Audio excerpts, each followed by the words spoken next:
Buen día, los integrantes del grupo son Sebastián Márquez, Alejandro Montaño y Tatiana Silva Cárdenas. Empezaremos leyendo las preguntas de la 1 a la 7 con su respectiva respuesta.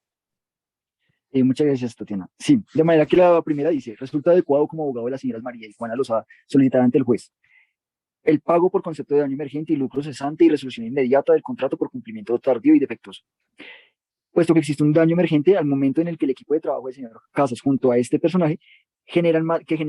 más goteras en el proceso de remodelación,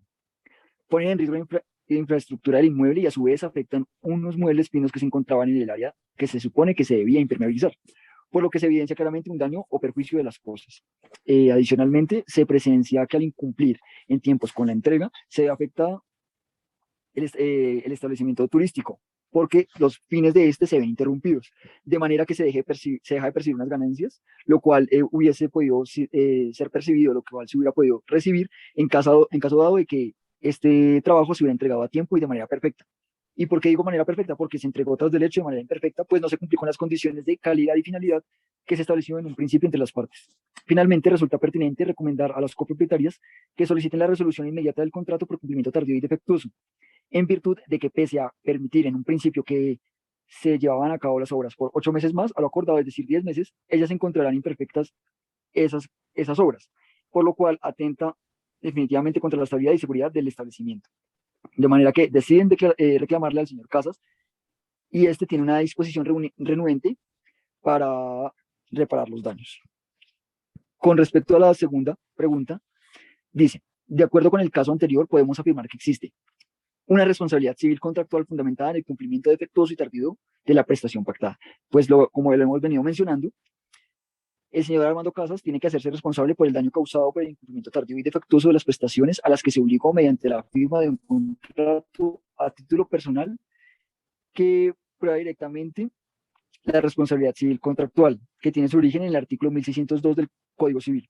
en el cual se manifiesta que todos los contratos celebrados son ley para las partes, de tal manera que si se incumple, dicha parte tendrá que hacerse responsable por las consecuencias ocasionadas por la culpa de quien, teniendo la obligación contractual, ocasionó daño a las representadas durante la ejecución de este contrato. Ahora bien, la pregunta número 3 dice, el señor Casas accede a efectuar el pago de la indemnización por los daños causados. Sin embargo, dice que solo pagará los daños correspondientes a la parte del inmueble de la que es dueña la señora María Lozada, pues fue con ella con quien suscribió el contrato. Pero esto es incorrecto. ¿Por qué? Porque se trata de una obligación real, en la que se afecta es el bien inmueble, lo que incumbe a cualquier propietario del mismo bien, en este caso a la señora María y a la señora Juana Lozada. Mi compañera Tatiana continuará con el resto de las preguntas. Conforme a la cuarta pregunta, que es el daño emergente, la respuesta es la A, ya que en el caso en que la afectación recae sobre un bien, se debe considerar que el monto de la indemnización se determina por la apreciación razonable que se haga de la suma de los gastos que la víctima realice, donde la Notaría 19 de Bogotá enfatiza que dichos gastos se han efectuado para poder devolver a su estado anterior ese bien, el cual puede ser generado por las causales contempladas en el artículo 1614 del Código Civil, de manera que el daño emergente se presenta cuando existe la pérdida o perjuicio sobre un bien o cosa en virtud del incumplimiento, del cumplimiento imperfecto o de su retardo. Conforme a la pregunta 5, que es el lucro cesante, la respuesta es la C, ya que en conformidad con el artículo 1615 del Código Civil, el lucro cesante se estipula como un perjuicio material que se genera sobre un objeto de interés futuro o causa de un incumplimiento o demora. Conforme a la pregunta 6, las señoras María y Juana Lozada le solicitan a usted como abogado que interponga una acción resolutoria a lo que usted le debe responder. Los contratos bilaterales cuentan con una acción resolutoria contemplada en el artículo 1546 del Código Civil, que se constituye cuando una parte se retrasa o incumple con las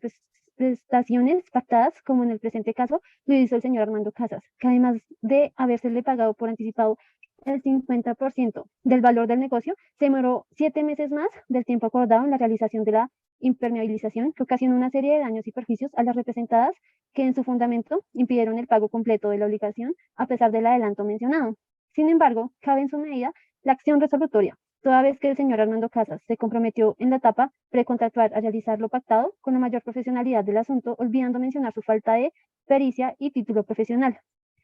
de prestación de servicios arquitectónicos, en el cual se presume como requisito mínimo la validez que se celebre por una persona capacitada e idónea, es decir, un profesional que pudiese haberle garantizado las representadas la correcta realización de los planos e impermeabilización del lugar. Y ya le doy espacio para que mi compañero Alejandro mencione las siguientes preguntas. Con base a la séptima pregunta, ¿cuáles son los supuestos de exoneración de responsabilidad? En este caso, la respuesta correcta es la caso fortuito y fuerza mayor, ya que conforme al artículo 64 del Código Civil, se determina que los supuestos de exoneración de responsabilidad para el presente caso son los de fuerza mayor, caso fortuito, lo que conlleva a que cualquier evento externo que por sus características de impermeabilidad e irresistibilidad por parte del señor Armando Casas no se haya podido haberse evitado, por lo cual no estará en la obligación de responder y acorde a este también pagará por concepto de daño emergente y lucros cesantes. Este último, de acuerdo al artículo 1614 del Código Civil, entendiéndose como daño emergente el prejuicio o la pérdida que proviene de no haberse cumplido las obligaciones, y como lucro cesante la ganancia o provecho que deja de reportarse a consecuencia de no haberse cumplido las obligaciones. Y con respecto a la octava pregunta, ¿a quién deberá ser dirigida la demanda por incumplimiento contractual? La respuesta correcta es al señor Armando Casas, ya que el incumplimiento en contrato está contemplado en el artículo 1546 del Código Civil, en el cual expresa que por la insolvencia se podrá pedir el cumplimiento del contrato con indemnización de perjuicios. Para realizar la demanda se debe tener evidencia probatoria del incumplimiento parcial o total de las partes. Esta acción legal se deberá presentar ante el juez civil y se encuentra una acción probatoria del juez, y si se encuentra una acción probatoria del juez, se podrá emitir una sentencia declaratoria por el incumplimiento del contrato y condenando a la respectiva indemnización de los perjuicios. Listo. Así la primera parte. ¿Cómo que primera parte? Para dar continuación a este ejercicio, vamos a abordar a profundidad el caso. Entonces, como le hemos venido diciendo, debemos entender primero que todo que existen dos partes. Una, está María y Juana Lozada, quienes son las copropietarias del establecimiento turístico, la Cabaña del Bosque, y es por el medio del cual prestan servicios turísticos y hospedaje. Por el otro lado está el señor Armando Casas, quien ostenta la calidad de representante legal de la empresa Arquitectos Unidos, ESAS, y a su vez ostenta el título profesional de ingeniero civil. De esta manera podemos concluir que celebraron un contrato de prestación de servicios arquitectónicos, donde el señor Armando Casas, que se denominaba contratista, se comprometió a prestar ese servicio arquitectónico en cuanto a diseños, remodelación, a la señora María y Juana Lozada, a cambio de una remuneración económica. Bueno, tenía como objetivo este contrato diseñar el nivel de esquema básico correspondiente al espacio interior de una cabaña, respecto al cual deben ser entregados planos detallados, y la impermeabilización cubierta de un área de 160 metros cuadrados. Asimismo, es importante saber que un contrato de prestación de servicios tiene como características principales ser un contrato consensual, pues se perfecciona con solo el acuerdo de voluntades entre Armando Casas y María y Juana Lozada, desde el instante que se presta.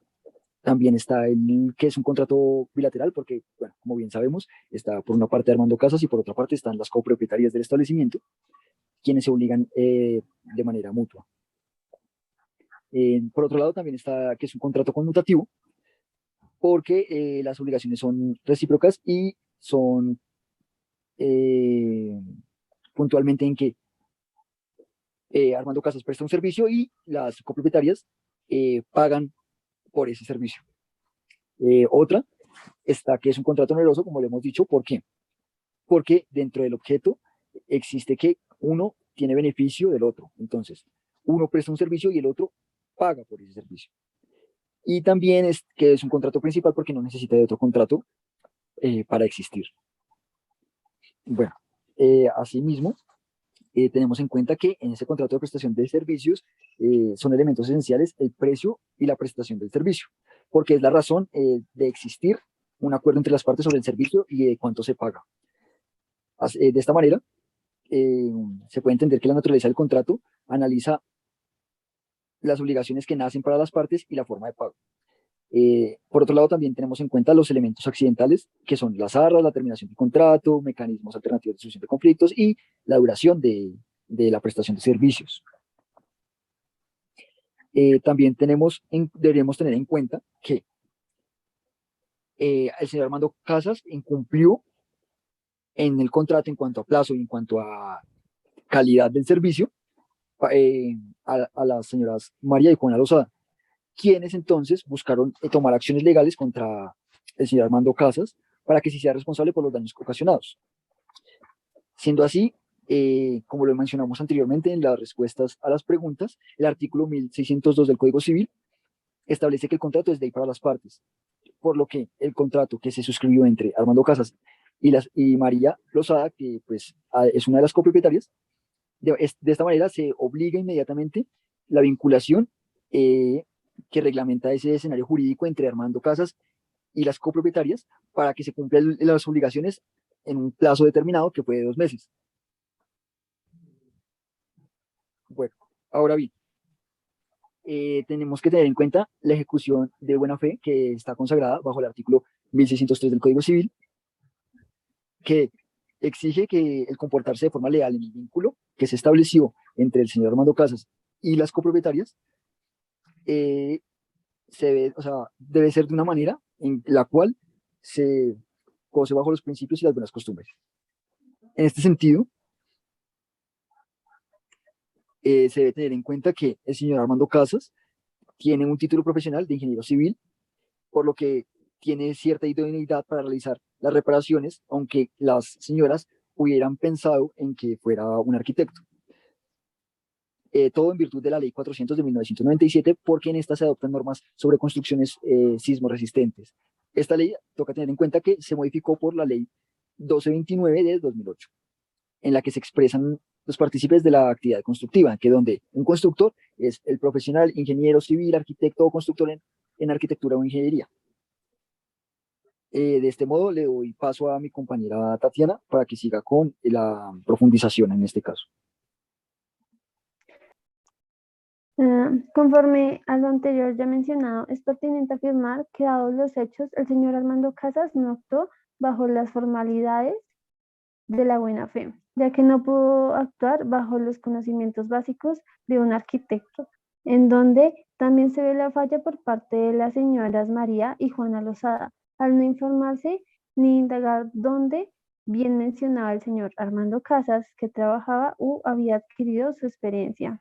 evidenciándose con esto la falta de cumplimiento por parte del señor Armando Casas, el cual, según contrato, debía demorarse 2 meses, a lo que en realidad se demoró 7 meses, sin contar los meses de más para arreglar lo dañado por el mismo, evidenciándose así la culpabilidad leve conforme al artículo 1604 del Código Civil, debido a que en el contrato se perciben beneficios recíprocos por medio de las dos partes. Asimismo, se evidencia que se eludió el proceder con el respectivo cuidado y diligencia por parte del señor Armando Casas y su profesión, destacando los hechos bajo los artículos 1546, 1613, 1614 y 1615 del Código Civil. La capacidad de dirigir una demanda por cumplimiento contractual defectuoso y tardío, solicitando ante el juez el pago por concepto de daño emergente y lucro cesante para una resolución inmediata del contrato. Ya con esto mencionado, le doy paso a mi compañero Alejandro Montaño para que culmine. Puesto que el señor Armando Casas les incumple a las propietarias María y Juana Lozada, el artículo 2056 determina que habrá lugar a una reclamación de perjuicios siempre que por una u otra parte no se haya ejecutado la convención o se haya realizado su ejecución. Asimismo, de acuerdo con las reglas generales de los contratos, se necesita probar el incumplimiento y se debe pagar las indemnizaciones que resulten probadas. Ahora bien, tomando postura como jueces, el juez competente tiene la facultad de determinar que el señor Casas debe pagar el valor correspondiente de los daños ocasionados al inmueble y a los bienes muebles que se encontraban dentro del mismo, y el pago correspondiente a las pérdidas por parte de las propietarias respecto del lucro cesante. Y ahora y así establece que el señor Casas haga la correspondiente devolución del pago anticipado que se conoce como arras, que para este caso es del 50% del valor del contrato de prestación de servicios. Muchísimas gracias por su atención. Esperamos sea de grande ayuda esta profundización y análisis que hemos hecho del caso. Y nuevamente les agradecemos por su tiempo y pasen un feliz día y Dios los bendiga.